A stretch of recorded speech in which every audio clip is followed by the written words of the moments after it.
Choose profit target. Below is how to choose a profit target using chart patterns. The symmetrical triangle pattern is characterized by a series of lower highs and higher lows, indicating a period of consolidation before a potential breakout. In the image, the triangle's range is highlighted as the area between the upper and lower trend lines. This range is crucial for determining the profit target once the price breaks out. To set a profit target, measure the height of the triangle at its widest point. At its widest point, height of the triangle, measure the height of the triangle at its widest point. This measurement is then projected from the breakout point to estimate the potential price movement. This measurement is then projected from the breakout point to estimate the potential price movement. The image shows this projected range as a blue shaded area extending upwards after an upward breakout. To set a profit target, measure the height of the triangle at its widest point. This measurement is then projected from the breakout point to estimate the potential price movement. The image shows this projected range as a blue shaded area extending towards an upward breakout. The chart also marks a take profit range at the upper end of this projected move. Traders can consider closing their positions within this range to secure profits. Additionally, internal structures like inner higher highs and double bottom on the trendline support provide further insights into potential breakout directions and strength. ಲಾಭದ ಗುರಿಯನ್ನು ಆರಿಸಿ. Chart ಮಾದರಿಗಳನ್ನು ಬಳಸಿಕೊಂಡು ಲಾಭದ ಗುರಿಯನ್ನು ಹೇಗೆ ಆರಿಸುವುದು ಎಂಬುದನ್ನು ಕೆಳಗೆ ನೀಡಲಾಗಿದೆ. ಸಮ್ಮಿತ ತ್ರಿಕೋನ ಮಾದರಿಯು ಸಿಮೆಟ್ರಿಕಲ್ ಟ್ರಯಾಂಗಲ್ ಮಾದರಿಯು ಕಡಿಮೆ ಗರಿಷ್ಠ ಮತ್ತು ಹೆಚ್ಚಿನ ಕನಿಷ್ಠಗಳ ಸರಣಿಯಿಂದ ನಿರೂಪಿಸಲ್ಪಟ್ಟಿದೆ. ಇದು ಸಂಭಾವ್ಯ ಬ್ರೇಕ್ಔಟ್ಗೆ ಮೊದಲು ಏಕೀಕರಣದ ಅವಧಿಯನ್ನು ಸೂಚಿಸುತ್ತದೆ. ಚಿತ್ರದಲ್ಲಿ ತ್ರಿಕೋನದ ವ್ಯಾಪ್ತಿಯನ್ನು ಮೇಲಿನ ಮತ್ತು ಕೆಳಗಿನ ಟ್ರೆಂಡ್ಲೈನ್ಗಳ ನಡುವಿನ ಪ್ರದೇಶವಾಗಿ ಹೈಲೈಟ್ ಮಾಡಲಾಗಿದೆ.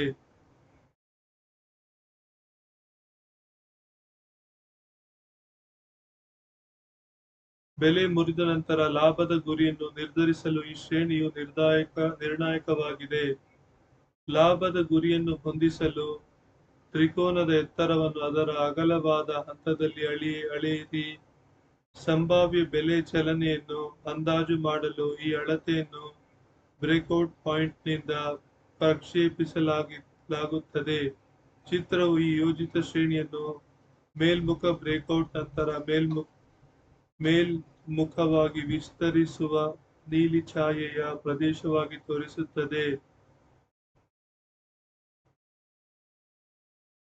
ಈ ಯೋಜಿತ ಚಲನೆಯ ಮೇಲಿನ ತುದಿಯಲ್ಲಿ ಚಾರ್ಟ್ ಲಾಭದ ಶ್ರೇಣಿಯನ್ನು ತೆಗೆದುಕೊಳ್ಳಿ ಎಂದು ಸಹ ಗುರುತಿಸುತ್ತದೆ. ಲಾಭವನ್ನು ಖಚಿತಪಡಿಸಿಕೊಳ್ಳಲು ವ್ಯಾಪಾರಿಗಳು ಈ ಶ್ರೇಣಿಯೊಳಗೆ ತಮ್ಮ ಸ್ಥಾನಗಳನ್ನು ಮುಚ್ಚುವುದನ್ನು ಪರಿಗಣಿಸಬಹುದು. ಹೆಚ್ಚುವರಿಯಾಗಿ, ಆಂತರಿಕ ಹೆಚ್ಚಿನ ಗರಿಷ್ಠಗಳು ಮತ್ತು ಟ್ರೆಂಡ್ಲೈನ್ ಬೆಂಬಲದಲ್ಲಿ ಡಬಲ್ ಬಾಟಮ್ ನಂತಹ ಆಂತರಿಕ ರಚನೆಗಳು ಸಂಭಾವ್ಯ ಬ್ರೇಕ್ಔಟ್ ನಿರ್ದೇಶನಗಳು ಮತ್ತು ಬಲದ ಕುರಿತು ಹೆಚ್ಚಿನ ಒಳನೋಟಗಳನ್ನು ಒದಗಿಸುತ್ತವೆ.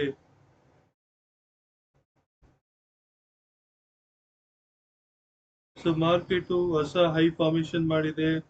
ಹೊಸ ಹೈ ಫಾರ್ಮೇಶನ್ ಮಾಡಿ ಮಾರ್ಕೆಟ್ ಮತ್ತೆ ಡೌನ್ ಟ್ರೆಂಡಿಗೆ ಬಂದಿದೆ.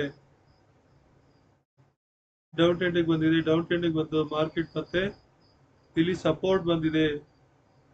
ಮತ್ತೆ ಪುನಃ ಇದೇ ಲೈನಲ್ಲಿ ಮತ್ತೆ ಸಪೋರ್ಟ್ ಬಂದು ವಾಪಸ್ ಮೇಲಕ್ಕೆ ಹೋಗಿದೆ. ಸೊ ಇಲ್ಲಿ ಡಬಲ್ ಬಾಟಮ್ ತರ ಇಲ್ಲಿ ಡಬಲ್ ಸಪೋರ್ಟ್ ಕ್ರಿಯೇಟ್ ಆಗಿದೆ. ಟ್ರೆಂಡ್ ಲೈನ್ ಅಲ್ಲಿ ಡಬಲ್ ಸಪೋರ್ಟ್ ಕ್ರಿಯೇಟ್ ಆಗಿದೆ. ಮತ್ತೆ ಇಲ್ಲಿ ಇನ್ನರ್ ಹೈಯರ್ ಹೈ ಆಗಿದೆ. ಈ ಹೈ ಕಂಪೇರ್ ಮಾಡಿದ್ರೆ previous high swing high compare ಮಾಡಿದ್ರೆ ಈ ಹೈ ಹೈಯರ್ ಹೈ ಆಗಿದೆ. ಮತ್ತೆ ಗ್ಯಾಪ್ ಡೌನ್ ಓಪನಿಂಗ್ ಆಯ್ತು. ಇಲ್ಲಿ ಗ್ಯಾಪ್ ಡೌನ್ ಓಪನಿಂಗ್ ಆಗಿ ಮತ್ತೆ ಕೆಳಗೆ ಬಂದ ಮಾರ್ಕೆಟ್ ಮತ್ತೆ ಇದೇ ಏರಿಯಾಗೆ ಮತ್ತೆ ಇದೇ ಟ್ರೆಂಡ್ ಲೈನ್ ಬಂದು ಮತ್ತೆ ಹೈಯರ್ ಹೈ ಆಯ್ತು. ಮತ್ತೆ ಇಲ್ಲಿ ಈ ಪಾಯಿಂಟ್ ಇಲ್ಲಿ ಮತ್ತೆ ವಾಪಸ್ಸು ಕೆಳಗೆ ಬರ್ತಾ ಇದೆ, ಸೊ ಇದು ಇಲ್ಲಿ ರೆಸಿಸ್ಟೆನ್ಸ್ ಟ್ರೆಂಡ್ ಲೈನ್ ಆಯ್ತು, ಇದು ಸಪೋರ್ಟ್ ಟ್ರೆಂಡ್ ಲೈನ್ ಆಯ್ತು. ಇಲ್ಲಿ ಕೆಳಗೆ ಬರ್ತಾ ಇದೆ ಟಚ್ ಪಾಯಿಂಟ್ಸ್ ಗಳು ಕನೆಕ್ಟ್ ಮಾಡಿದಾಗ ರೆಸಿಸ್ಟೆನ್ಸ್ ಟ್ರೆಂಡ್ ಲೈನ್ ಸಿಗುತ್ತೆ, ಟಚ್ ಪಾಯಿಂಟ್ಸ್ ಕನೆಕ್ಟ್ ಮಾಡಿದಾಗ ಇಲ್ಲಿ ಸಪೋರ್ಟ್ ಟ್ರೆಂಡ್ ಲೈನ್ ಬರುತ್ತೆ. ಪುನಃ ಮತ್ತೆ ಇಲ್ಲಿಂದ ಟ್ರೈ ಮಾಡಿ ಬ್ರೇಕ್ಔಟ್ ಮಾಡಕ್ ಆಗ್ಲಿಲ್ಲ, ಮತ್ತೆ ವಾಪಸ್ ಕೆಳಗೆ ಸಪೋರ್ಟ್ ಟ್ರೆಂಡ್ ಲೈನ್ ಬಂತು, ಸಪೋರ್ಟ್ ಟ್ರೆಂಡ್ ಲೈನ್ ಇಂದ ಮತ್ತೆ ರೆಸಿಸ್ಟೆನ್ಸ್ ಟ್ರೆಂಡ್ ಲೈನ್ ಬಂತು, ಅಲ್ಲೂ ಬ್ರೇಕ್ಔಟ್ ಆಗ್ಲಿಲ್ಲ, ಮತ್ತೆ ಸಪೋರ್ಟ್ ಟ್ರೆಂಡ್ ಲೈನ್ ಬಂತು, ಮತ್ತೆ ರೆಸಿಸ್ಟೆನ್ಸ್ ಟ್ರೆಂಡ್ ಲೈನ್ ಹೋಯ್ತು. ಸೊ ಇದೇ ತರ ಆಗ್ತಾ ಇದೆ. ಇಲ್ಲಿ ಡಬಲ್ ಬಾಟಮ್ ಕ್ರಿಯೇಟ್ ಆಗುತ್ತೆ ಈ ಏರಿಯಾನಲ್ಲಿ. ಇಲ್ಲಿ ಡಬಲ್ ಬಾಟಮ್ ಎರಡು ಸಲ ಮಾರ್ಕೆಟ್ ನಿಯರ್ಲಿ ಸೇಮ್ ಪಾಯಿಂಟ್ ಇಂದ ಮೇಲೆ ಹೋಗಿದೆ, ರೆಸಿಸ್ಟೆನ್ಸ್ ಟ್ರೆಂಡ್ ಲೈನ್ ಹೋಗಿದೆ. ಇದನ್ನು ಡಬಲ್ ಬಾಟಮ್ ಅಂತಾರೆ. ಡಬಲ್ ಬಾಟಮ್ ಇಲ್ಲ ಹೈಯರ್ ಹೈಗಳು ಆಗ್ತಾನೆ ಇವೆ, ಇನ್ನರ್ ಹೈಯರ್ ಹೈ ಇಲ್ಲೂ ಕೂಡ higher high, inner higher high, ಈ ಟ್ರೆಂಡ್ ಲೈನ್ ಒಳಗಡೆ ಹೈಯರ್ ಹೈಗಳು ಆಗ್ತಾನೆ ಇವೆ. ಸೊ ಪಾಸಿಬಿಲಿಟಿ ಎಲ್ಲಿಗೆ ಮೇಲಿಗೆ ಹೋಗೋ ಪಾಸಿಬಿಲಿಟಿ ಇದೆ. ಸೊ ಇಲ್ಲಿ ಬ್ರೇಕ್ಔಟ್ ಆಗಿ ರಿಟೆಸ್ಟ್ ಆಗಿ ಮತ್ತೆ ಬ್ರೇಕ್ಔಟ್ ಆಯ್ತು, ಬ್ರೇಕ್ಔಟ್ ಆಗಿ ಮತ್ತೆ ಮೇಲೆ ಹೋಯ್ತು. ಸೊ ಇಲ್ಲಿ ಟಾರ್ಗೆಟ್ ಎಷ್ಟಿರುತ್ತೆ ಅಂದ್ರೆ ಈ ಮ್ಯಾಕ್ಸಿಮಮ್ ಹೈಟ್ ಇರುತ್ತಲ್ಲ, ಇದು ಮ್ಯಾಕ್ಸಿಮಮ್ ಹೈಟ್ ಎಷ್ಟಿದೆ,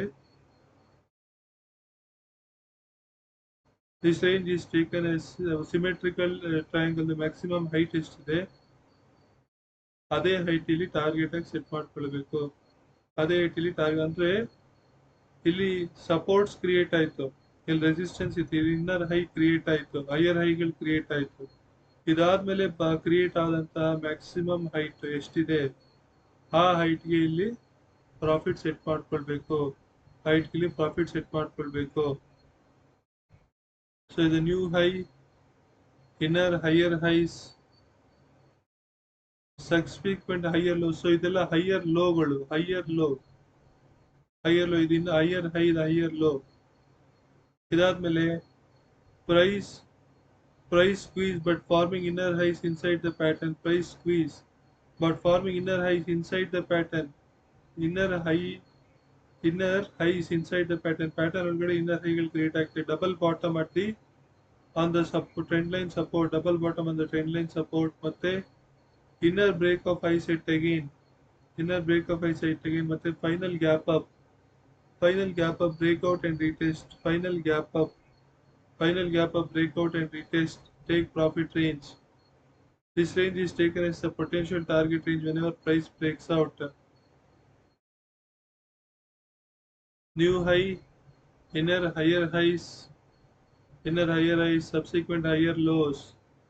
This range is taken as the potential target range whenever the price breaks out.